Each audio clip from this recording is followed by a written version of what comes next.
Olá, amigos do Grupo Pra e parceiros da Ouro TV. Estamos aqui em mais um episódio do nosso Cafezinho Jurídico. Antes de mais nada, já vou pedir para vocês compartilharem, curtirem, ativarem o sininho, deixarem pessoas também pra gente chamar aqui no nosso podcast. Hoje a gente tem aqui um convidado especial. Muito especial, né? Muito especial. Muito, O Dr. Charles aqui também vai falar. Vocês sabem, né, gente? Meu irmão Charles, né? Doutor aqui, essa formalidade no início, só para fingir. Mas estamos aqui com um doutor, realmente, doutor Daniel Alves, que ele é advogado, palestrante, professor, formado em História, já é mestre e está agora doutorando. Então, assim, é uma honra pra gente. Fico nervosa, inclusive. Mas eu tenho certeza que vai ser um bate-papo, assim, maravilhoso sobre vários problemas que ocorrem ainda aqui no nosso país. E, doutor, muito obrigada por estar aqui conosco. De muito aprendizado, será? De muito aprendizado, com certeza. Pode falar um pouquinho. Eu que agradeço aí pelo convite, fico muito feliz. O Marcos, né, pela indicação, Pela o Marcos ponte. Peixoto, pela ponte, né? A gente já se conhecia Sim, ele um que tempo fez essa atrás, ponte. mas a gente se perdemos no tempo e agora a gente está se encontrando aqui novamente. Fico muito feliz mesmo de estar aqui, né? Podemos trocar. Espero não ser muito polêmico, mas que essa conversa também seja uma conversa tranquila, né? Tô aqui por inteiro para pensar várias questões. Embora assim também, né? Aquela coisa que eu estava falando com vocês nos bastidores, é fim de semestre, já não aguento mais ouvir a minha voz, então os alunos muito menos, mas vai dar tudo certo. Não, com certeza. Eu tenho certeza que o pessoal de casa vai entender muito sobre o assunto, vai parar para pensar. E eu acho que é isso que o Cafezinho Jurídico tenta trazer para as pessoas, né? Sim. Essa proximidade, esse papo informal, uma coisa leve, que é pesada, né? Um assunto pesado, mas que a gente tenta deixar super leve para todo mundo entender, e, enfim. Momento de reflexão. Momento de reflexão, é isso. E, assim, a gente sempre gosta de iniciar falando um pouquinho da sua vida pessoal, assim, para chegar no direito, agora como advogado. Como que foi esse seu início de carreira? Também, querendo ou não, é um professor de história e isso agrega muito valor ao advogado que você é hoje, com certeza. Então, como que foi a sua jornada até aqui? Olha, a gente tem pouco tempo, então vou tentar, talvez, não me perder tanto na minha jornada. Mas, basicamente, né, eu acho que a minha jornada ela atravessa de como é que eu posso dizer? Muito dessa coisa do jovem preto no Brasil, sabe? Cara de periferia, que morou, eu costumo dizer que eu morei em todas as periferias possíveis da cidade do Rio de Janeiro. Nasci em Campo Grande, ou seja, nasci na Zona Oeste do Rio de Janeiro. Morei no Morro da Mangueira, morei na Baixada Fluminense. Então, todas essas coisas me atravessaram, né? Trabalhei em construção civil, não sei fazer, não sei pegar na colher do pedreiro, mas trabalhei, né? Trabalhei como vendedor ambulante, né, em Grumari, né, e depois como balconista em um restaurante de Santa Cruz. Depois eu tive a oportunidade aí de ingressar na faculdade de História, né? E assim, a coisa de fazer História é uma coisa que me atravessou desde muito tempo. Desde a quinta série, né, na antiga quinta série, eu já tinha decidido fazer História, muito influenciado, né, pela figura de um professor que me dá aula em Duque de Caxias, chamado professor Paulo, né? Inclusive, volta e meia eu vou, né, a escola que eu estudei, fazer algumas falas. Ele já me convidou novamente, então, próximo semestre, já devo estar lá de novo, falando com os alunos. Nova Campinas é um lugar extremamente especial para mim, né? Embora assim, eu tenha perdido o contato de estar lá mais de 20 anos, mas ao mesmo tempo é um lugar extremamente violento, né? Já era a época, né? A Baixada Fluminense era particularmente violenta, e ainda mais hoje, né? Então, assim, por mais... Minha vida foi atravessada por essas coisas, né? De estar vivendo na periferia e também por esses processos de violência, né? Amigos que morreram, né? Extremamente violentos, sabe? Essa coisa de cortar a cabeça, literalmente, das pessoas. E eu passei por esse processo, mas ao mesmo tempo eu fui procurando caminhos, né, que malandramente me direcionaram para o processo escolar, sabe? Eu sempre gostei muito dessa coisa de escola, de estudar, e estudar de modo desinteressado, sabe? Não é uma coisa de estudar no sentido, olha, eu quero estudar para ser isso. O saber pelo próprio saber. Eu sei que pensar o saber pelo próprio saber numa sociedade como a nossa, né, numa sociedade concurseira, não faz muito sentido, mas eu tinha, ainda mais sendo pobre, mas eu tinha essa coisa. Então, a gente vai ler coisas que não dá dinheiro, né? Ler literatura, ou seja, o cara com 12, 13 anos trabalhando Machado de Assis, lendo Lima Barreto, lendo a galera da filosofia, Platão, o pessoal da filosofia, da epistemologia, né, o David Hume, o Locke, né, o Rousseau. Para que isso? Isso começou a fazer um pouco mais sentido depois que eu fui para a faculdade. E era muito doido, porque eram encontros que chegavam quase que de modo natural, né? A minha família não era uma família que tinha essa vivência da leitura dos livros em casa, né? Mas eu sempre fui esse cara que gostou de estar em biblioteca, né? Já catei muito livro em biblioteca. A escola municipal, tem livro até hoje lá da escola municipal. Adélia Prado, né? O livro de poesia da Adélia Prado. E desde lá eu fui, né? Como é que eu posso dizer? Formando essa minha biblioteca com esse encontro com essas pessoas, né?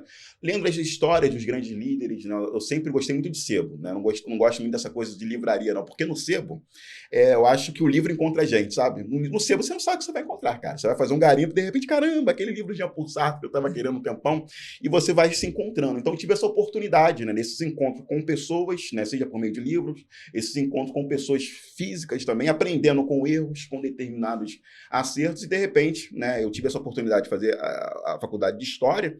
E é muito doido, porque quando eu fui fazer História, eu era ainda muito inocente, né? Eu acreditava que o saber pelo próprio saber era um saber que poderia abrir portas para determinados lugares. Não é assim, né? Não é assim. Eu vim numa escola pública, né? E é muito doido também, assim, essa coisa de vir de uma escola pública, porque eu estudei por muito tempo em Caxias, da terceira à oitava série, né? E por questões pessoais, eu tive que me mudar meio que às pressas para Paciência, né? E eu comecei a estudar numa escola no Cesarão, né? E essa escola no Cesarão é Ismael Nery. Engraçado que quando eu vim, né, de lá, de Nova Campina, para estudar no Ismael Nery, na escola no Cesarão, eu fiquei assim, gente, vou ficar atrasado, o pessoal do Rio deve estar bem mais à frente e tal, que não sei o que eu faço?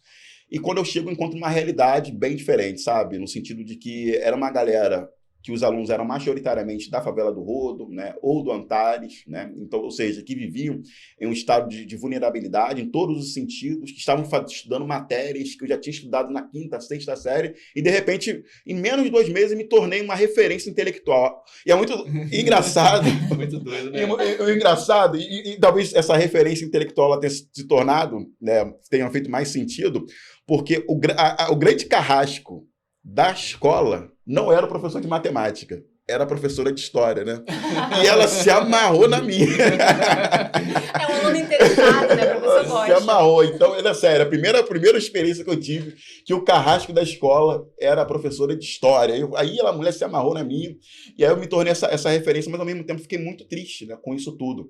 E talvez isso tenha me ajudado também a ter uma sensibilidade maior, né, em torno dessa prisão do Pose, né, Pose do Rodo, né? Porque Sim. Quando o Pose foi preso daquele jeito, eu vi logo de manhã, antes mesmo dessa coisa viralizar, e eu estava indo dar aula, né, enfim, eu falei, caraca, eu lembrei daquelas pessoas que eu vi no Ismael Nery, né, porque muitas daquelas pessoas eram pessoas parecidas com o Pose, porque o Pose é do Rodo, né, e sabe, a galera sem possibilidade, não dá nem para dizer que são sem perspectivas, mas sem possibilidades de perspectivas de mundo, né, e essa questão de sem possibilidades me atravessou muito nesse processo de sair, né, de trabalhar como balconista para ingressar como auxiliar de biblioteca. Eu digo isso porque, né, quando eu estava terminando a faculdade de História, literalmente eu fui meio que convidado, né, a trabalhar na biblioteca, porque alguns professores achavam que eu sabia alguma coisa, nessa coisa de ficar falando de livro, de sala de aula, e eu falava numa boa, né, porque acho que é isso, cada lugar é o lugar, né, eu não vou ficar discutindo literatura, filosofia com a minha mãe no almoço de domingo, né, não, minha mãe nunca mais vai me chamar para comer aquele bobozinho de camarão, né, então, pô, aquela rabada eu não vou, então lugar que a gente eventualmente tem que trocar uma ideia sobre essas questões, eu acreditava, né, que seria na sala de aula, então eu ia numa boa, não era nem essa coisa de testar professor, não, mas eram dúvidas que me atravessavam. Então, eu não era esse aluno Paulo, né? Enfim, você já sabe. Eu era um aluno mesmo interessado que as dúvidas me atravessavam e ainda mais hoje.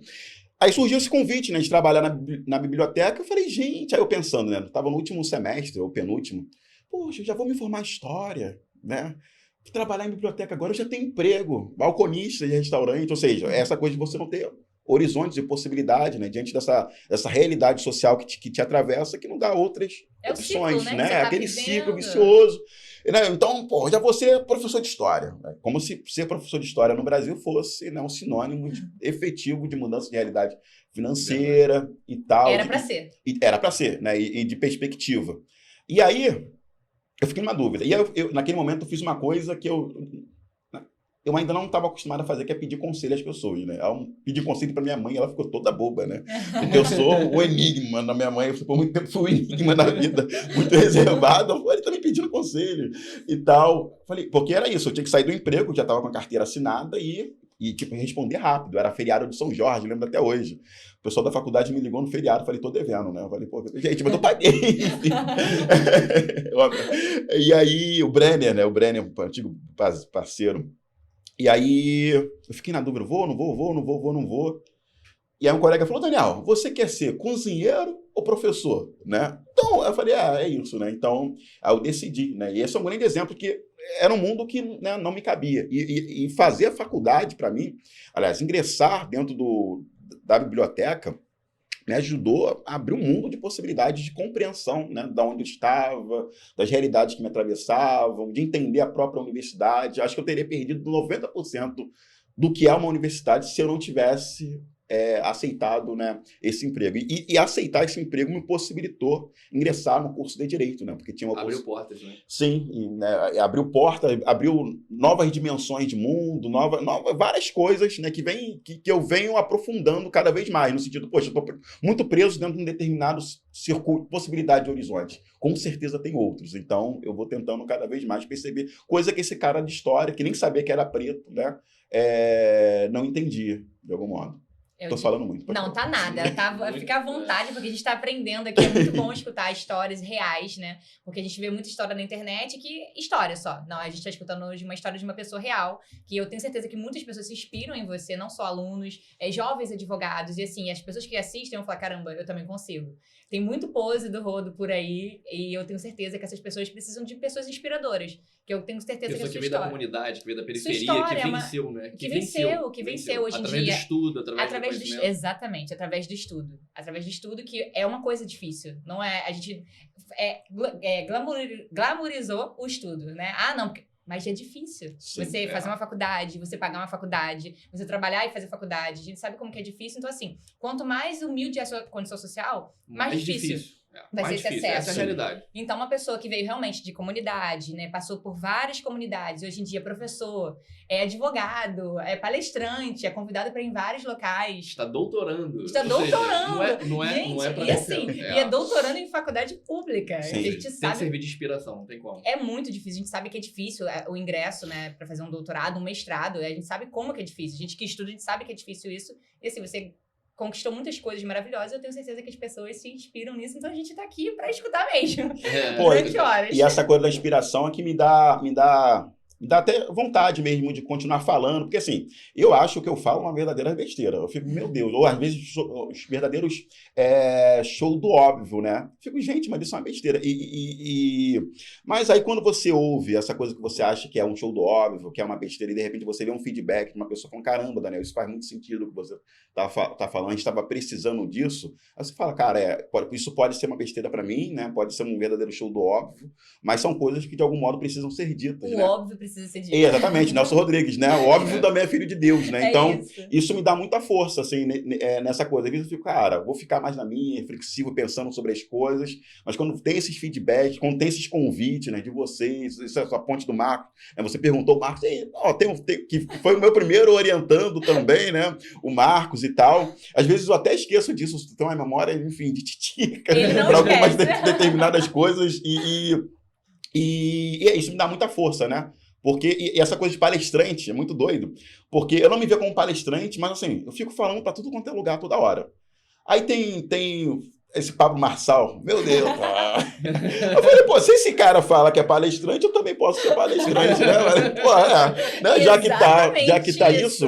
Outra coisa também que me ajudou a botar minha cara, a falar coisas assim em público, foi a questão mesmo da pandemia, né? E a emergência de determinados pessoas para assumir postos de fala, no sentido de que eu tinha uma vergonha danada, né, de me ver falando, né? Mas é importante você se ver falar, né? Até para você, eventualmente, corrigir determinadas coisas, pensar determinadas articulações e tal, e também de ouvir minha voz. Eu achava minha voz horrível, né? Tem gente que gosta, mas eu entendo, que eu passo por isso. Eu não gosto de me ver até hoje. E aí, eu comecei a dar aula, aí tava dando aula, né? Teve a pandemia, e aí todo mundo perdido, o que a gente vai fazer? E de repente, olha, a gente vai ter que continuar dando aula e a aula vai ser online. Aí eu comecei a dar essa aula online, e dando aula, falei, caramba, enfim. E aí, essa coisa da aula online é aquela coisa, só você vai falar, 2 horas, eu era muito Caxias, estou um pouco mais suave agora, tá, pessoal? Mas eu tenho uma tendência Caxias, meu Deus do céu, surreal, não parece, essa cara descolada, essa cara de novo, engana, hein? São 2 horas de Mas aula eu tenho, eu tenho uma tendência, falando assim, conteúdo, enfim. Só que na aula online, ela te demanda ainda mais, porque o aluno não abre a câmera naquele momento, não tá, às vezes não tá nem aí, você não tá nem ali no sentido de não estar ali mesmo. Presencialmente. Às vezes até pergunta mesmo, que é importante para o professor, quando o professor acha que gosta disso. Isso. Essa interferência de, poxa, mas e isso? A interação, né? A interação. Sim, e eu dando história do direito, filosofia do direito, essas disciplinas que a turma, a galera do direito ama, né? Enfim. E essa importância, né? Até mesmo assim, tudo bem que a pandemia veio essa questão da aula à distância, né? Mas eu acho que a importância do curso, né? Presencial, acho que assim, não tem como, acho que ela é... Sim. Como é que você vê esse ponto de vista também da questão da online e presencial? Vou falar disso, só vou finalizar aqui, aí essa questão, né, de me ver falando foi em razão também dessas aulas, porque tinha aula que eu falava, gente, falei verdadeiros absurdos, meu Deus. Aí eu vou ouvir, né, aí vou fazer aqui minha galinha com quiabo e vou ouvir a aula de merda que eu dei. Eu tô lá fazendo a galinha com quiabo, falei, gente, eu falei isso, nossa, até que ficou legal. Ficou legal, né? Que pensamento bom. Nossa, não acredito. E aí eu fui me acostumando. Claro que às vezes tinha aula que eu achava que tinha sido legal e eu ouvia, falei, não, aí eu realmente vacilei, mas tudo bem. Então, isso foi me exercitando nesse exercício de me ver falando, Então, foi isso. Agora, essa questão da aula presencial e aula remota, assim, a pandemia ela acelerou um processo, né, que já estava em andamento, né, esse processo de eventualmente, você tornar as coisas remotas. Mas me parece que o curso de Direito ele é muito importante, você tem essa vivência com pessoas, né, porque o Direito ele é também, e talvez principalmente, relação com pessoas, né? Você saber se relacionar com as pessoas, né? Porque no curso o aluno às vezes não percebe, mas ele está vendendo o peixe dele, né? Ele já está, de algum modo, construindo capitais com um colega de classe, né? Mas vocês mesmos, eu trabalhava na biblioteca, vocês estudavam na Cândido Mendes, né? E hoje a gente está aqui, né? Exatamente. Então, gente, quando eu falo para aquele aluno, olha, não venha só fazer prova, porque o direito, né? Ele se constitui também como relações de pessoas. São questões que podem viabilizar daqui, de repente, você está com seu colega, né? Tá aqui falando um podcast, cafezinho jurídico, né? E é isso. Então, assim, tem muita coisa que dá para você aprender mesmo em modo remoto, mas a gente está numa coisa também de a perda de foco, né? Ou seja, as pessoas não conseguem ver um vídeo de 1 minuto, sabe? Porque a tela, você vai estar fazendo uma coisa, faz outra, não sei o quê.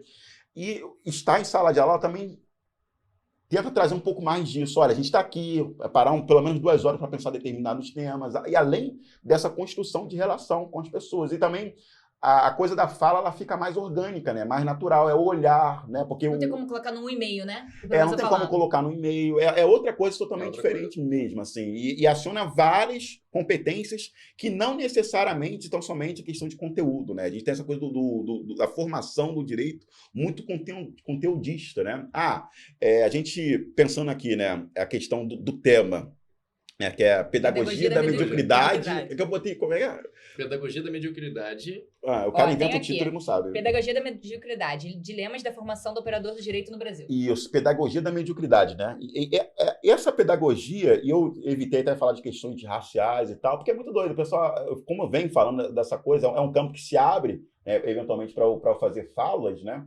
Mas as coisas que eu penso, elas têm a ver com questões raciais também, mas não necessariamente. As questões que eu mais estudo, por exemplo, geopolítica, eu adoro essa coisa, né? Eu estudo muito essa coisa de nazismo, me interessa pra caramba também, literatura e tal. E também me preocupo muito com a formação, né, jurídica mesmo. O que a gente está fazendo com esses caras, né? Porque esses dias eu dei uma palestra na OAB de Campo Grande. Até agradeço lá ao pessoal dos Direitos Humanos por ter me chamado, né? Que era justamente para falar de direitos humanos, né? Eu esqueci o título, enfim. Mas o âmago era falar sobre diversidade e direitos humanos. Aí muitos alunos foram lá assistir, fiquei muito feliz, inclusive, né? Agradeço novamente pela presença de todos. A gente conseguiu encher a casa. Aí eu estava dando aula de economia política para um desses alunos que foi, né? Ele falou, pô, professor, foi muito boa a palestra. Inclusive, meu avô, que já é advogado, ele falou que é muito importante, sabe? A gente estudar direitos humanos porque cai no exame da ordem, né? E aí, é isso, né? Quando eu falo de pedagogia da mediocridade, né? É um modo pedagógico que se atravessa o direito, e eu não estou falando isso sozinho, né? A gente tem autores como o Ará, o Roberto Lira Filho, o Bitar, que vão fazer uma crítica desde a década de 80, 70, a essa formação do direito, que é extremamente tradicionalista, né? Tecnicista, dogmática, no sentido de você não pensar em transformações sociais, mas passar o bastão da reprodução da desigualdade por meio do poder, né? Por meio do próprio direito, né? Porque direito é, antes de tudo, instrumento de poder. Quando eu faço uma crítica ao operador, né, é justamente esse operador que ele opera a lei, mas não consegue entender a lei dentro de uma determinada estrutura, né? Ou seja, ele está ali naquela linha de produção, pensando nesse modelo fordista, só apertando um parafuso, né? E não sabe que vai ficar pronto um carro, né? Ou o que vai ficar pronto. Ele só sabe apertar aquele parafuso e não pensa nas estruturas, né? Que vão formatar determinadas questões. E aí você... Assim, e o direito, me parece, para ele fazer sentido na vida das pessoas, ele tem que se abrir mais, no sentido de ser interdisciplinar mesmo, sabe? Porque, assim, tem campos, né, quando a gente vai pensar em termos de sociologia, que é muito comum, né, a gente criar determinados jargões, né, determinadas gírias, para se diferenciar. Mas o direito ele faz questão disso, né? O sentido de se eu fosse te explicar, você não iria entender. Né? O que é o processo, gente? O processo é o desenrolo para, eventualmente, você, né, resolver uma determinada situação. E aí você tem, muitas das vezes, uma lógica que a situação que seria resolvida, ela se esquece e você fica discutindo o meio, né? E não o fim. Ou seja, você discute o processo. Né? E não necessariamente a resolução daquele problema. E seu cliente, ou eventualmente o demandante, está ali, mas o que está acontecendo que eu não estou entendendo nada? Né? Parece até o Franz Kafka, o processo, né? Na colônia penal, falou, gente, mas o que está acontecendo? É muito comum a gente ouvir de cliente, mas eu não entendi nada. Eu fui lá, não entendi nada. Isso é triste, é lamentável. Né? E mais lamentável ainda quando um colega advogado, ele olha para cá, mas se eu for tentar explicar, você não vai entender. E isso é triste, porque se você não sabe explicar de modo simples o complexo, é porque, desculpe, mas você também não entendeu. Não entendeu. Né? E além disso tudo, você tem a própria questão da vaidade, dentro do campo do direito, né? E essa vaidade, essas brigas tolas, né? Que o demandante fica, mas o que está acontecendo? É Ministério Público brigando com advogado brigando com o juiz, aquela coisa toda, mas uma questão de ego, né? Que acaba acionando de novo essas hierarquias para ver quem sabe mais, quem pode menos. Sendo que era para estar todo mundo se ajudando em prol da sociedade. Exatamente, ou seja... Do processo, realmente, de resolver o conflito, de resolver o que foi ali para ser resolvido, né? Sim. Mas não, então, eu quero saber mais do que você. Até porque o cargo de juiz é uma função social. Sim, mas não é. Vai dizer que ele é um servidor público para ele. Não. Ele não é. O advogado acho que é mais servidor público do que um juiz, infelizmente. Acaba sendo. Sim. Acaba sendo. Na prática, acaba sendo. Sim. Alguns, né? Sim. Alguns também, né? Exceções. Porque realmente tem essa vaidade que é muito grande, o ego é muito grande dentto da área, dentro do métier, é complicado, é muito, muito grande mesmo. A gente percebe, né? A gente convive com vários colegas, né? Antigos e novos, né? Advogados, e a gente percebe realmente essa vaidade muito grande dentro do fórum. Tem gente que acha que é melhor que o outro, como a gente estava falando agora há pouco, né? Pelo número do OAB, não, sou mais antigo, você é novato, não sei o quê. Ou seja, aí entra aquela questão, na época, como é que era feita a prova, né? Tem uma frase do anterior... tem essa coisa, né? Pô, a prova da OAB ela se tornou complexa depois de 2010. Vamos ver lá as provas de 2000, enfim. Tem uma frase do anterior de Quintal, né? Que eu li, que fala, né? Não são os cabelos brancos que fazem a sabedoria, né? Porque a gente também acumula burrice, né? Então, não é porque você está mais velho que necessariamente você aprendeu alguma coisa. Exatamente, sabe? Então, é isso. E não é porque você também passou. Teve uma vez, né? Lembrei aqui, fazendo faculdade de Direito ainda,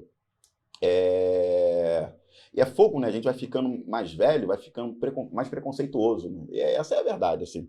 E aí eu fui participar de uma palestra que estava falando da questão agrária no Brasil e tal, uma faculdade lá no centro, e estou lá sentado, e daqui a pouco entram mais senhoras, né? Com uma vestimenta que não condizia, né? Tem muitas aspas, com o local, segurando os filhos. Eu falei, gente, o que esse povo está fazendo aqui, né? Escroto pra caramba. E aí, os professores lá de direito constitucional, direitos humanos, todos engravatados e tal, para falar sobre as questões agrárias, né? E, de repente, uma dessas senhoras, né, elas seriam uma das pessoas que comporiam a mesa, né, para falar sobre a questão agrária. Ela representava o movimento dos camponeses pobres, se eu não me engano, do Pará. E aí... O professor falou direito constitucional, falou blá, blá, blá, blá, blá, blá, os cachaxê. Eu falei, beleza, nada a ver. Enfim, falei, parece até a foto do Zanin, pô.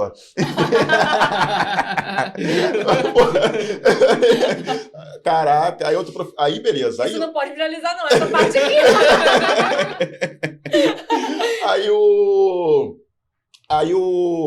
Aí chegou a hora dessa senhora falar, nossa, verdadeira aula, né, de geografia, de história do Brasil, de direito. Eu fiquei constrangido. Falei, gente, sério? Vocês vão falar ainda depois dela? Porque, assim... Acabou. Era melhor acabar. Era melhor só ela ter ido, né? Porque o direito ele fica muito nessa coisa de o tribunal tal, jurisprudência tal, né? Ou seja, me parece, e isso eu aprendi no mestrado em antropologia que eu fiz, em justiça e segurança, mas que tem uma pegada dentro da antropologia, que você tem a lei, né? Você tem o sistema jurídico, né? Tenta se reproduzindo dentro desse sistema, a partir desse idioma do direito. Mas só que a questão é como essa norma, né, esses determinados mandamentos e tal, eles são ressignificados dentro da sua própria prática, né? Os juizados especiais cíveis que eu digo, né? Porque cada juizado especial cível pensa de um jeito totalmente diferente. É uma loteria. Você nunca sabe o que... Não só os juizados, enfim, qualquer mais. Os juizados talvez seja um grande exemplo disso, né? Então, talvez... Aí você chega, o aluno de direito, mas a prática é totalmente diferente da teoria. Porque o direito, infelizmente, em sala de aula, está ensinando uma coisa que tem muito mais a ver com concepções religiosas, né? De um dever ser. Eu deveria ser, mas beleza, mas eu estou preocupado com o que é. Como o direito é ressignificado, né? Cotidianamente. Como, de algum modo, por exemplo, as audiências de custódias, né, por mais que elas tenham surgido como um importante instrumento de proteção e de garantia diante de eventuais abusos, na verdade, elas acabam autorizando e legitimando o encarceramento em massa a partir do respaldo, né, de uma determinada decisão judicial. É um escândalo, sabe? Você chegar na audiência, sei lá, esperando ali a sua vez na sala de audiência de custódia, e de repente vem um responsável falando qual juiz vai estar em cada sala, e a partir do nome do juiz, você saber de antemão se vai ficar preso ou não. Que o cara vai ficar preso ali. Isso é um escândalo, isso é uma vergonha, né?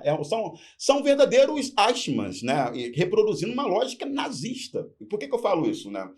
Quando eu trago asma, essa crítica ao operador do direito, ela reverbera um texto da Hannah Arendt chamado Asma em Jerusalém, né? Que a Hannah Arendt ela vai ser correspondente, né, de um jornal, uma revista, se não me engano, chamada New York.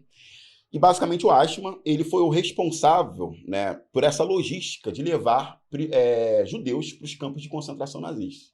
A guerra acabou, né, a Segunda Guerra, e Eichmann, como um bom nazista, bundão, meteu o pé. Né? Foi para vários lugares e veio parar na Argentina. O Mossad, né, a polícia secreta de Israel, acabou encontrando ele aqui, sequestrou, enfim, aboliu, como a gente tem feito hoje também, né, qualquer acordo de direito internacional, e levaram o cara para Israel para ser julgado, né, em Israel. Claro que isso tem várias complicações, porque o Eichmann, não estou defendendo nazista aqui, mas em termos jurídicos, e a Hannah Arendt traz isso também.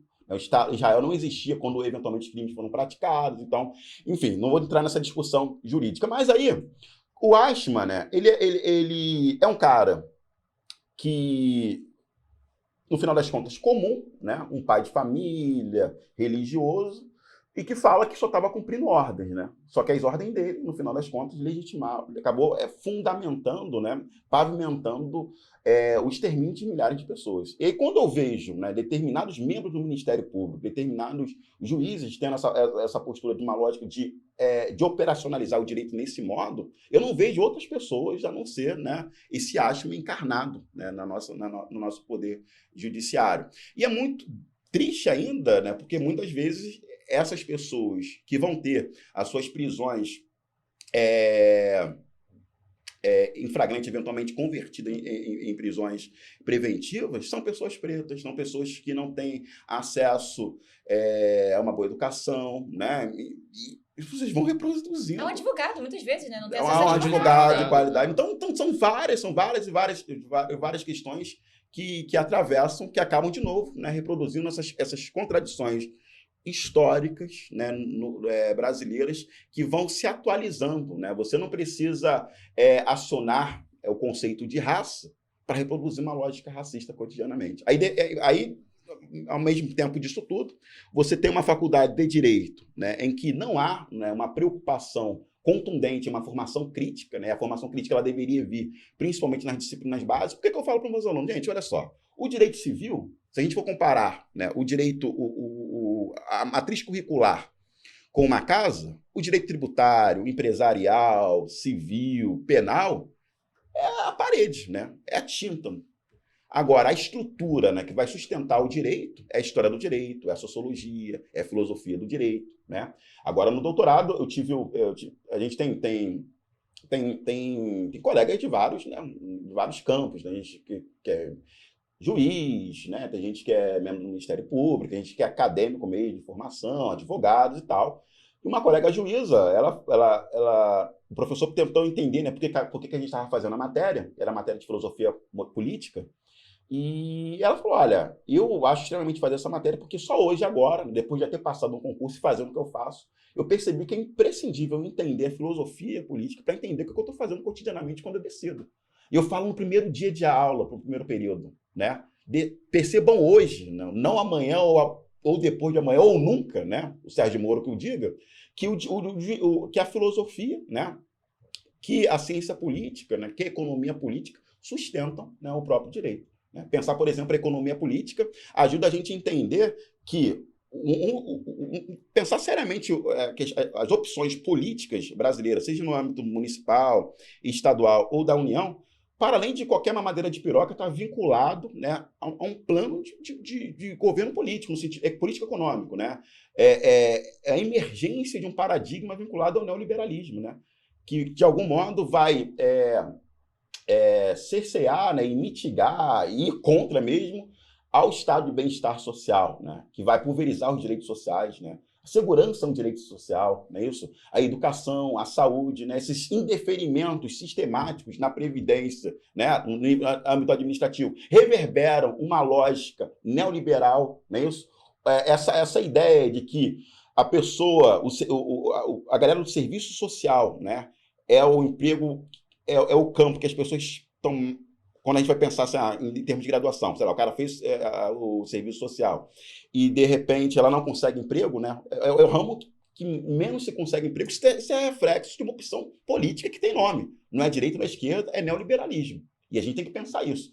E o mais triste disso tudo é você pensar que o neoliberalismo ele atravessa o modo como a gente pensa hoje, assim, de algum modo. Tem um autor que eu aprendi e conheci no doutorado agora, numa disciplina que eu estava fazendo sobre direitos humanos críticos, com o professor Manuel Gandara.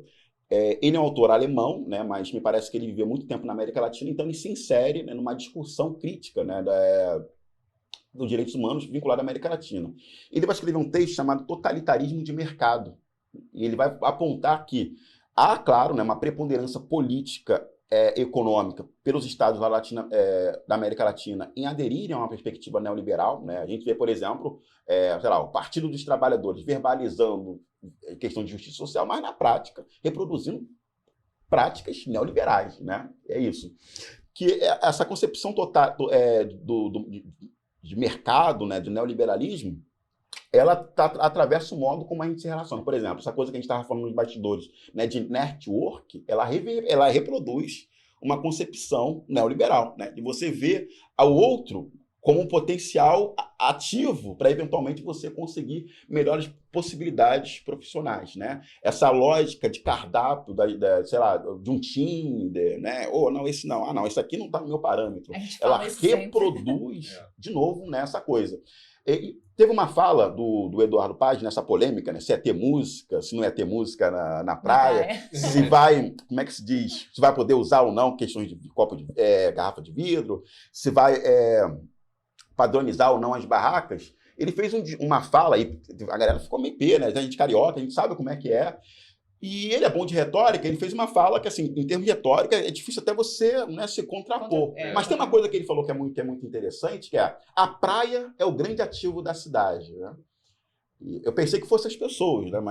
Mas essa coisa da praia ser o grande ativo da cidade, de novo, está atravessado por uma lógica neoliberal, que está atravessado também um projeto, né, de cidade que está se constituindo há algum tempo aqui na cidade do Rio de Janeiro, de uma cidade que não é para todo mundo, né? E é de pouco, cada vez menos dos cariocas, né, que vivem em situações de vulnerabilidade, né? Então, querendo transformar o Rio de Janeiro numa grande Barra da Tijuca, né? E quem mora no Rio sabe que Barra da Tijuca não é parâmetro para coisa nenhuma, né? Enfim. É isso. E, realmente, essa questão da praia deu uma polêmica danada e, enfim, né? A gente chegou a acompanhar um pouquinho também. Ele chegou a fazer uma batida na praia, né? Lá repreendendo algumas pessoas. Exatamente. Aí o cara tava ouvindo rock, ele pega e bota lá um pagode. Aí ele falou: tu gosta de rock, né? Então tu deve odiar pagode. Aí ele fala: bota um pagode bem alto aí. Ele falou assim: ó, tá vendo? Ele consiste em altão, tipo, muito alto, todo mundo desesperado. Mas é isso, né? É aquela coisa, né? Meu direito termina onde o teu começa. Então, assim, né? Todo mundo tem que tentar conviver. Tem que haver o respeito, mas o sentido que você tá falando, eu entendo bem, que foi aquela questão realmente. A ideia de realmente cada um respeitar o espaço do outro em um local público, isso tem que ter, né? A gente tem que se respeitar mutuamente. Mas a ideia, pela fala dele, né? Que você fala um detalhe na fala que aparentemente a ideia não era essa, né? Tem algo por trás disso, né? É essa que é a ideia, né? Que tem algo ali escondido por trás da fala dele que, bom, não é bem só para tomar conta da questão do som alto, não. Tem algo por trás, algo maior que ele tá avisando, né? A praia para outras pessoas, né? Para não afastar outras pessoas daqui, para, né? Não atrair outro tipo de gente para cá. Ou seja, então, assim, dá para perceber na fala dele esse tipo de situação, né? Mas a praia é nossa, né? A praia não é praia do de governo. todos. A praia é Isso, a praia. Exatamente. E eu acho que realmente a questão não, beleza, do som, né? Respeitar, né? Beleza, isso aí eu acho que até, de certa forma, eu concordo, né? Eu quero ouvir um som altão. Aí você vai ali na praia, você vai lá, sei lá, só pra relaxar, só pra ouvir o barulho do mar. Aí, de repente, tem um cara do teu lado e fala assim: pô, não vim aqui pra isso. Olha, perceba, eu não sei nem se necessariamente eu tô, nesse momento, fazendo uma crítica, embora eu não concorde com isso, assim, mas eu tô mais fazendo um diagnóstico, né? E dando exemplos de como, eventualmente, a gente tem pensado as nossas relações a partir de ativos econômicos, né? Sim, sempre pensando nisso. Né? Você pensando na questão financeira. De como a gente pode transformar isso em algo, né? Hoje eu sou empreendedor, né? O cara é empreendedor, né? Ele não é mais um trabalhador, ele é um colaborador da empresa, que de repente ele tem várias competências e tal. Então é nesse sentido que para muitas pessoas faz sentido, né? É um senso comum, de algum modo, se estabelecer como sendo um grande paradigma, né? Vai ter gente agora ouvindo: pô, esse cara tá falando a maior besteira, porque a vida é isso, né? Mas na verdade a vida é uma construção social, histórica e econômica. E aí a gente tem que pensar também que eu penso muito a questão da cidade, né? O Leon Tolstói tem uma frase que é isso, né? Para a gente ser universal, primeiro a gente precisa ser da nossa aldeia. É pensar, inclusive, que o espaço fala, né? Pensando com Milton Santos, pensando com David Harvey, pensar que o modo como a cidade se organiza, né? Ela também espelha o próprio reflexo do próprio poder, né? De contradições de gênero, de contradições raciais, de contradições econômicas, contradições de classe. Então, eu fico observando muito essas relações todas, tá? Porque o processo político ele começa na cidade, sabe? Eu acho que é na cidade que a gente percebe primeiro os efeitos de uma determinada política, né? Por que o Crivella se queimou, né? O Crivella se queimou porque ele foi prefeito da cidade do Rio de Janeiro, sobreviveu muito tempo no legislativo, nos bastidores, porque os reflexos de uma determinado projeto de lei, de uma determinada votação, né? Ainda mais diante de uma epidemia, né? de um analfabetismo funcional, muitas vezes você não consegue vincular uma ação a um determinado efeito. Agora, quando você está de carro, vê lá sua estrada abandonada, né? Você vê a questão do BRT, você vê várias questões, opa, não, como é esse cara aí, né? Já vinculou o prefeito. Então, de modo quase que imediato, né? E é interessante a gente pensar da política a partir da cidade, porque a própria palavra política, né, é uma palavra que carrega uma etimologia vinculada à cidade, né? Uma palavra de origem grega, que polis, né, era a cidade grega, né? Pensar isso também. Daniel, a gente falando ainda sobre essa questão do estudo, né, do direito. Como você hoje, como professor, já foi aluno, já trabalhou na universidade, agora como professor, como você vê esse estímulo exagerado a não advogar e fazer concurso? Como que você vê isso, inclusive, sim, no futuro? Porque daqui a pouco não vai ter advogado mais. Porque a maioria das pessoas está realmente focada em fazer concurso, não ter esse pensamento crítico, e aí quando chega igual a sua colega, né, juíza, agora ela vai começar a estudar um pouco sobre essa questão que era para ter estudado lá atrás, da geopolítica e tudo mais. Como que você vê isso? Inclusive, assim, como você vê isso como um advogado preto, que também é diretor da Associação Preta Carioca, não é isso? Advocacia Preta Carioca. Teve um presidente, doutora Ângela Borges de Quibango. E isso, inclusive, pode falar um pouquinho também como isso representa para a sociedade, porque a gente sabe que é muito importante esse tipo de associação, como as comissões da OAB, que são muito importantes. Você também já foi presidente da Comissão de Igualdade Racial de Santa Cruz, né? Isso. Então, assim, como que isso representa para a sociedade e como essa questão da faculdade você vê hoje como professor? Então, assim, a faculdade, acho que a pandemia, né, ela também criou essa coisa. Tem aluno que, assim, a faculdade de Direito em si, ela é muito chata. Eu fico, meu Deus, ela é cafona, né? Eu tô falando como estudante, tá? Como estudante eu achei muito chata, pouco desafiadora, né? Ela é anti-humanística. Nossa, eu sempre tive o hábito, Charles, na prova, isso desde a 5ª série, colocar um texto, né? Um texto, assim, não dá para dizer que era motivacional, mas que não sei lá, não tem um caminho novo, que tem de novo o jeito de andar. Nossa, quem vai se sentir ofendido com isso, né? Ninguém. Eu acho que com texto nesse sentido. Pô, no primeiro período de Direito, a professora de Ciência Política foi lá e arriscou. Mas eu falei, gente, pra quê? Sabe? Mas isso revela muito dessa própria natureza, né?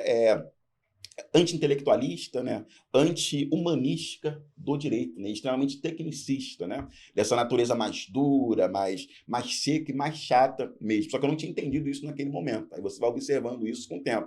E assim, uma das grandes questões de eu ter ido fazer o direito, né? Também foi isso, né? Porque eu estava nessa coisa, pô, mas eu já fiz a faculdade de História, agora eu vou fazer direito e tal. Eu não fiz direito para ser concurseiro, né? Eu nunca tive o sonho de ser delegado, juiz, nunca pensei nessas coisas, sabe? Eu sempre pensei nessas coisas que me dá dinheiro mesmo. Estudar filosofia, história. Com certeza. Ser juiz seria um juiz, e seria ótimo, né? Porque eu acho que a gente está precisando disso, inclusive. Eu nunca pensei, né? Eu acho coisa de estudar concurso muito doido. Enfim, aí, né? No final das contas, não mede saber, né? Olha o Sérgio Moro aí, né? Sérgio Moro não é exceção, né? Ele é regra. Gente, não é técnico. E essa coisa essa coisa dessa unificação, né, dos concursos para magistratura, tem muito atrelada até uma fala do Gilmar Mendes numa entrevista no podcast que ele participou do Reconversa, né, que ele vem, né, de uma natureza, de uma formação jurídica totalmente diferente, né, quase que aristocrática, né, o Gilmar Mendes. Ele fala, gente, que povinho é esse que a gente que tá passando nos concursos para juízes, né?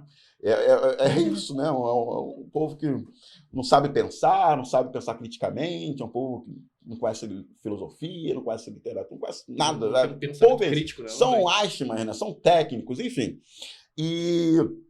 Então a faculdade, essa coisa, eu não estava pensando, né, nisso, né? Foi uma ruptura. Aí, beleza. Juntou essa coisa, eu estou estudando dentro de uma... está trabalhando na faculdade, uma possibilidade de bolsa, né, integral, mas mesmo assim eu falei, gente, vou fazer direito para quê? E quando eu trabalhei na biblioteca, eu tive que, como eu queria dar um bom, né, atendimento, aí junto com a bibliotecária e tal, a gente lia as emendas de todos os cursos, de engenharia, de produção, engenharia civil, administração, licenciaturas não, porque como eu já vim de licenciatura, eu estava mais de boa. E direito. Aí também a gente entendeu que tem vários perfis, né, do curso, né? Pessoal de engenharia mais objetivo, pessoal de administração também, pessoal de direito até meio mais arrogante. Eu falei, gente, que gente... que povinho, hein? Pelo amor de Deus!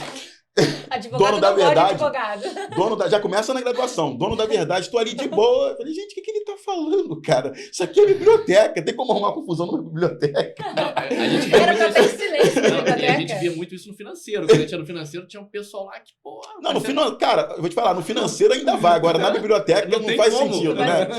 Aí eu falei, eu fui analisar a matriz curricular, eu falei, gente, o povo estuda economia política, teoria do Estado, sociologia do direito, antropologia, filosofia. Falei, gente, eu tenho que fazer isso. Eu fiquei nessa coisa, mas eu pensei, pô, mais 5 anos, velho. Pelo amor de Deus, mais 5 anos também não isentei nada, né? Aí, mais 5 anos. Fiquei nessa dúvida e tal. Aí aconteceu uma coisa que virou a minha chave, né? Que foi um caso de um amigo meu, né, ter sido preso, sabe? Ele foi preso por uma questão que não era nem para ter ficado preso, né? E passou 3 meses, tá acabando isso aqui, né? Não, Passou fica à 3 vontade. meses, eu falo pra cara que eu falei. Passou não, mas 3 tá meses. gostando. Eu não tô nem querendo falar da minha pauta, eu quero que você fale.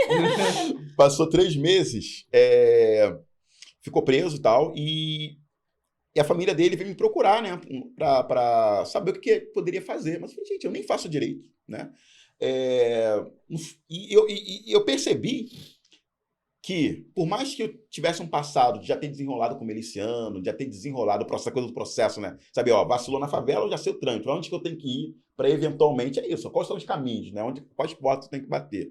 Ter desenrolado com traficante, com miliciano, com traficante para não raspar a cabeça de uma jovem, com miliciano para não matar usuários de maconha, nessa expansão, né, da milícia na Zona Oeste. Eu de boa lá, fui lá falar, não faz isso não sei o quê. Quando chegou o Estado oficial instituído, eu não sabia, não fazia a mínima ideia do que fazer. Eu não sabia qual era o desenrolo estatal. E aquilo me gerou uma impotência, né? Que foi justamente nessa coisa, nessa chave. Faz ou não faz direito, né? Falei, gente, que coisa escrota. Eu não sei nem por onde começar. Virou a chave ali. E aí, e mais ainda, né? Quando passou esses 3 meses, esse colega, que era um colega que não tinha uma compleição física, né? Para se sustentar na porrada dentro de cadeia, né? Não tinha um desenrolo também. Falei, gente, o que vão fazer com esse cara lá dentro, né? E passou 3 meses, ele voltou, não voltou a mesma pessoa, tinha 22 anos na época, né? Enfim, e não voltou a mesma pessoa, não tive coragem de perguntar para ele, né, o que tinha acontecido, mas alguma coisa aconteceu, e passado, acho que 1 semana ou 2, não sei, ele passou mal dentro do trem e morreu. Aí eu falei, cara, não, né, foi a grande virada, assim, de, pô, tem que fazer isso, tem que entender esse idioma, que é um idioma, né, de poder, né? Nesse momento de processo de violência, de ingressar em novos caminhos, né, e não me arrependo de ter feito direito. Eu gosto da profissão da advocacia, porque eu acho extremamente desafiadora. Cada dia é um dia, a gente não sabe, né, o que vai acontecer. Diferentemente, se eu sou membro do Ministério Público, eu estou lá, todo dia eu vou sentar ali, enfim, o juiz... Burocrático. É o burocrático, né? Agora, o advogado tem os teus rolês totalmente diferentes. As surpresinhas, né? As surpresinhas que vão exigir... Todo dia. Mas é o que faz a gente, querendo ou não, se desafiar todo dia e gostar. Exatamente. Né? Aí você, cara, isso não vai cair na OAB, né? Não vai cair. Poderia, inclusive, mas... Então, por exemplo, essa coisa desse aluno mais arrogante, né? Essa coisa dessas relações mais impositivas que atravessam o campo do direito, o cara entender que tem momentos que às vezes você precisa se impor, mas tem momentos que você não precisa. Sabe? O professor está ali trocando uma ideia. O funcionário de uma instituição também está ali, não está ali para te atacar, ele nem sabe quem você é. Não é nada pessoal. Ou você tem o direito a que aquilo, o seu pedido seja concedido, ou não tem, está tudo bem. Né? Sim. Você não precisa gritar. Não. Porque você já aprende a conviver com as pessoas dentro do campo do direito. Eu deveria ter aprendido em casa, mas se não aprendeu, pelo menos na faculdade. Por isso é importante, né, essa sociabilização. Outra coisa que me preocupa muito é essa redução da graduação à prova. Tem aluno que você simplesmente não conhece. Você conhece ele no dia de prova. Oi, prazer, tudo bem? Você é daqui mesmo? O cara não sabe seu nome, não sabe o nome da matéria. Fica, cara... Do que ele vive? O que ele come? Onde ele, né? Eu acho que assim... Quem é essa pessoa? No 7º, 8º período, agora o cara no 1º, 2º... já fazendo isso, porque assim, a faculdade de Direito, por ser chata, ela é cansativa, né? E no 7º, no 8º, você começa a ter várias demandas, tu até entende, né? Mas no início, não. No início, inclusive, eu acho que você tá mais, assim... Com mais garra. Mais garra, eu acho que é apaixonado por aquilo. Poxa, vou defender as pessoas, ou então, eu quero ser um delegado. Não sei, você tá querendo aprender, e pelo contrário, né? Às vezes, quem entra na faculdade de Direito, muitas das vezes... Muitas pessoas querem concurso e tal, né? Mas, assim, as pessoas entram naquela ideia de... eu quero estudar criminal. Não, tudo justiça, tem criminal. As pessoas querem justiça. Como que você vai querer justiça se você não tá assistindo aula, você não tá fazendo nada? Enfim, mas acontece, né? É raro, mas acontece muito. Sim. Como professor. Não, e é isso. Aí você reduz. Eu falo, gente, se vocês forem entrar na faculdade pensando já no papel é um título, né? Que cada vez mais tá sem lastro, né? Porque é isso, tem muita gente que só tem um papel, diploma de direito, né, determinado graduações, mas não tem competências para assumir aquilo, né, seja no campo do direito, seja em outros campos também. Eu acho que o que vale aqui é o percurso. Porque imagina a gente ficar pensando sempre na chegada, né? É muito doido, quando eu ia dar os rolês lá na madrugada, hoje eu sou do dia, pessoal, me chame para rolê do dia, aquela coisa, mas como eu dar o rolê da época do rock e tal, e dava aquele calote no trem, aquela coisa toda, e de repente eu percebi que a ida era muito mais legal do que eventualmente chegar lá, né? Chegava e às vezes... O percurso, né? Curtia mais, né? Curtia mais, porque já ia no calote, encontrava outras pessoas que também iam no calote, ia bebendo um vinho barato, de garrafa de plástico, já tinha história, entendeu? Né? Enfim, já tinha todo esse processo, e é isso. Se a gente for ficar pensando sempre na chegada, sabe? Você já vai nascer, vai pegar a certidão de nascimento na mão, e a certidão de óbito de outro, sabe? Assim, no sentido, qual é o caminho da vida senão a morte, né? Já diria o Raulzito, que faria 80 anos. E aí, acho que a questão toda é o processo, né? E o que você encontra, o que você pode tirar desse processo? É estar na aula, não só na aula, mas pensar que a graduação ela não se limita à aula, no sentido de que você pode pensar em termos de projetos de extensão, projetos de pesquisa, trazer outras coisas para a instituição, cineclubes, grupos de leitura, e o aluno ele pode ter protagonismo nisso, né? Você vê esse protagonismo talvez mais em alguns alunos da universidade pública, até porque também, né, o aluno da universidade privada ele tem outra dinâmica, também a gente não pode ser totalmente injusto com o aluno, porque às vezes ele está nessa coisa de estar lá, mas é mãe, é pai, trabalho e tal, mas de algum modo a gente tem que tentar fazer alguma coisa com o pouco que a gente tem, né? E é isso, e não somente reduzir essa passagem pelo ensino superior à prova, né? Até porque, como a gente já sabe, o exercício da advocacia, eu acho que o exercício dentro do próprio Poder Judiciário, até mesmo você sendo juiz, ou mesmo no Ministério Público, procurador, não sei, ele demanda que você acione diversas competências que você só aprende na prática. Você não tem uma matéria de inteligência emocional na faculdade, de inteligência interpessoal, né? Que é isso, você também tem que saber ler o outro, né? De gestão, né? Gestão, verdade. Você não tem, cara, né? Porque, querendo ou não, a advocacia é um empreendedorismo, né? Exatamente. É uma empresa, parece que não, você é uma empresa. Então você tem que saber gerir esse negócio. E aí você falar disso, né? Eu acabei vendo alguns vídeos recortados no YouTube quando eu estava no Moto Uber. A gente também estudou no Moto Uber, acredita? Às vezes ele até processo lá. Meu Deus, eu morro de medo. Eu também morro de medo de moto, mas aprendi a perder o medo. Porque... não tem que Enfim, fazer. aí eu vi uns vídeos nessa coisa, o que eu preciso fazer para ser um bom advogado? O cara vem falar isso, tem que ser um empreendedor, tem que ser um gestor, né? E essa é um modo de ver a advocacia que está vinculado ao fundo neoliberal, né? E assim, tá tudo bem também, mas só que... Não é isso, não é só isso. Não é só isso. A questão é você pensar a advocacia como sendo isso, né? A advocacia ela tem que ser vista de tudo como um importante instrumento de transformação. Porque, assim, eu não sou mais adolescente para acreditar em grandes revoluções, né? Então, se a gente pode, eventualmente, mudar, às vezes, pouca coisa, é mudar aonde você está ali interferindo. Se você é professor em sala de aula e você critica uma determinada perspectiva crítica do direito, então vamos lançar uma aula um pouco mais crítica, né? Fazer provas, até em consulta, em dupla, meus alunos, eles que sabem, né? Faço prova, não tem problema nenhum fazer prova em consulta e em dupla. Não tem nenhum problema com isso. Os alunos devem adorar, então. A gente adorava. Mas mesmo assim, eu corrigi na prova com o coração mais aberto do mundo, meu parceiro. Vagabundo tira 2,5. Que isso?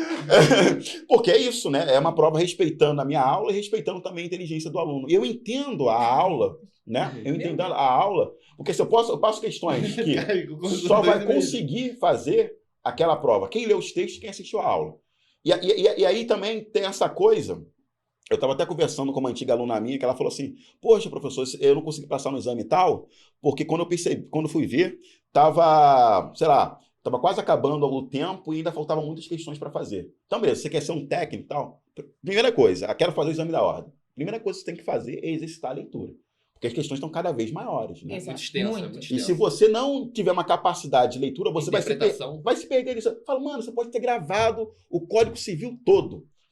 O Código Tributário, pode ter gravado. Se você não souber ler texto e interpretar, você não vai conseguir achar a questão. Então, eu já exercício isso, por exemplo, para economia política. Então, estou falando de economia política, estou falando de estado do bem-estar social, estou falando de liberalismo, estou falando de mercantilismo, estou falando de neoliberalismo, mas todos esses estão também, e deixo bem claro para eles.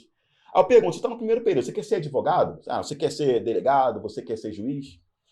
Por que você já não começa a fazer... Aí pensando agora dentro de uma lógica que eu critico, que é a lógica técnica. Você quer ser um burocrata, quer ser um técnico? Então, beleza. Então, por que você... Porque a coisa tem sido tão doida, porque a gente não tem conseguido formar necessariamente pessoas críticas, né? A graduação de Direito está no limbo, e também não necessariamente pessoas críticas vão para o meio de pesquisas acadêmicas, e não necessariamente pessoas que terminam a graduação com competências mínimas para passar um exame da ordem, que só cai o que você estudou na faculdade. Sim. Na boa. Tudo que caiu no exame da ordem que eu fiz, eu tinha estudado na faculdade.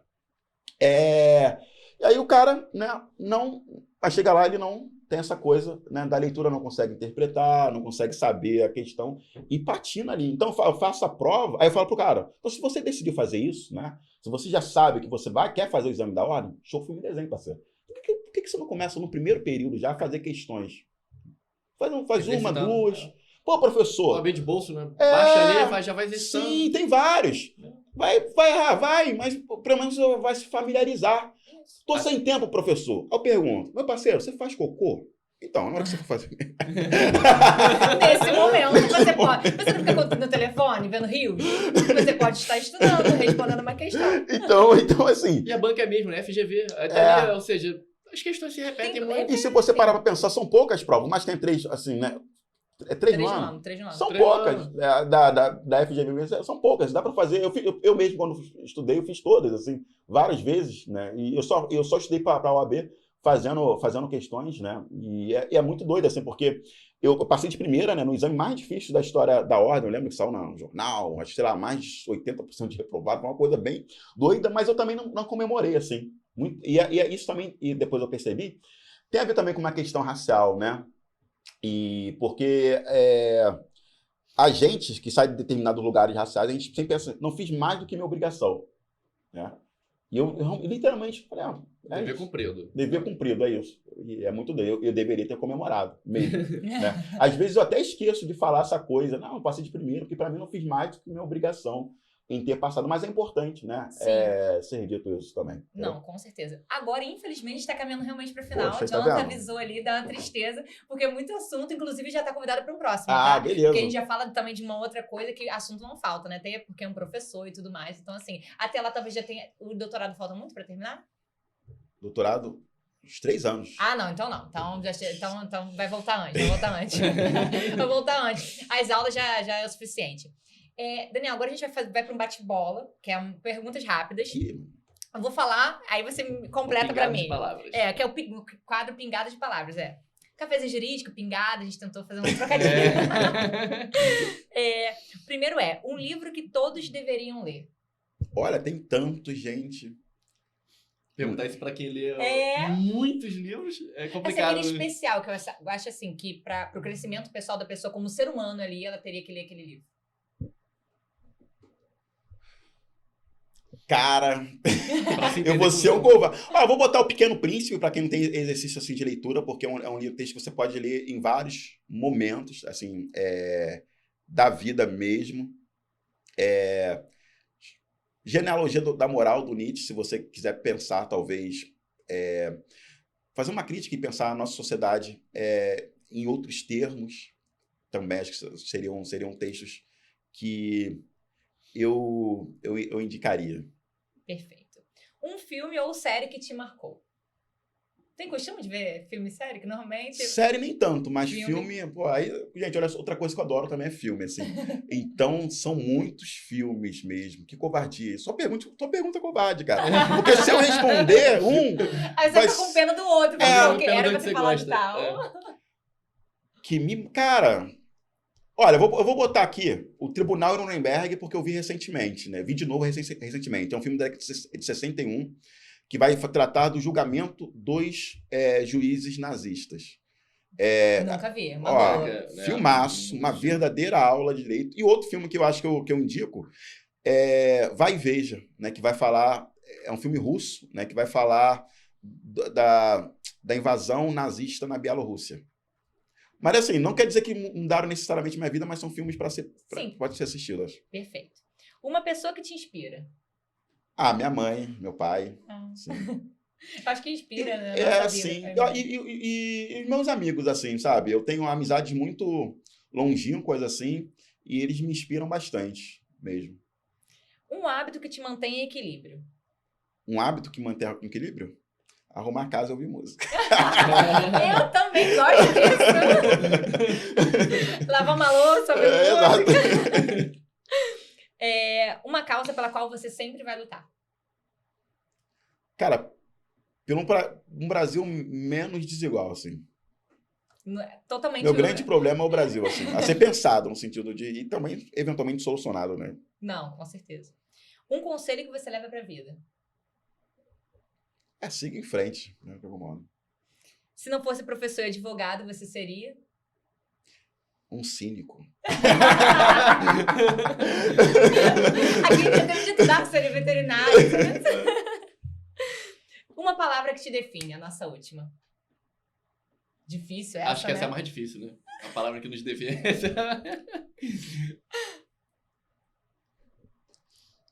Pô, cara.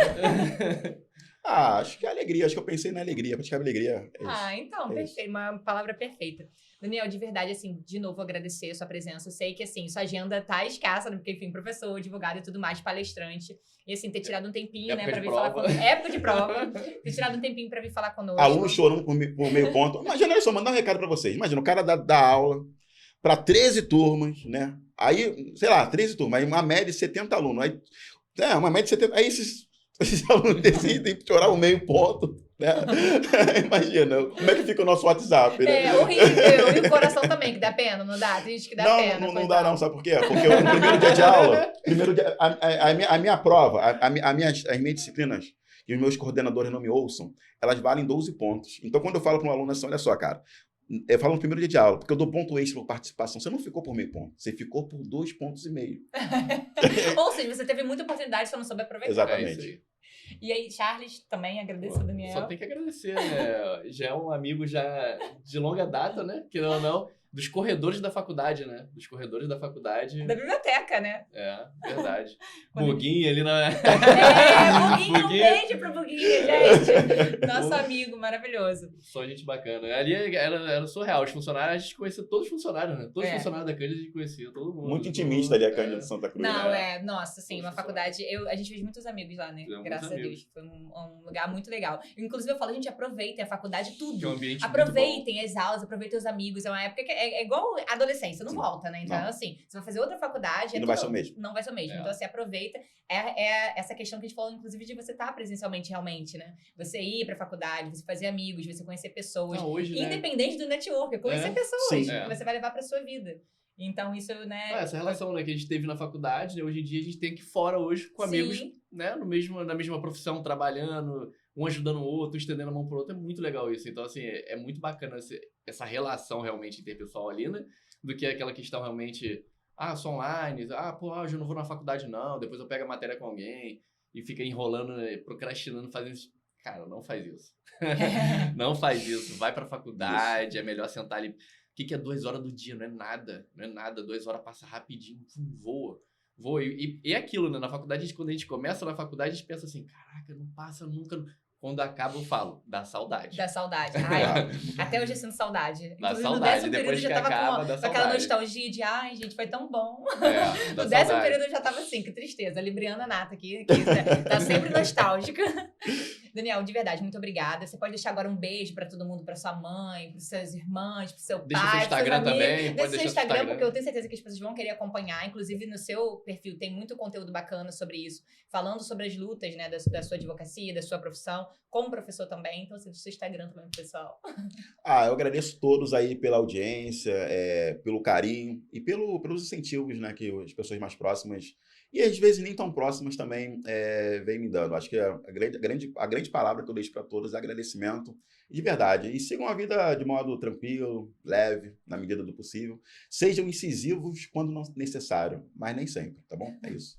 Um beijo. Meu Instagram, DanielAlves.adv 1500. 1500 não é porque eu fui candidato pelo PMDB, nem, né? Mas sim em razão de uma preocupação em torno do Brasil. Ai, maravilhoso. Gente, é isso. O nosso Cafézinho Jurídico está chegando ao fim. Falo novamente para vocês curtirem, compartilharem, ativarem o sininho. E espero vocês no próximo episódio, que também vai ao ar todo sábado, às 19 horas. É isso, gente. Obrigada pela audiência. Um beijo. Um abraço a todos.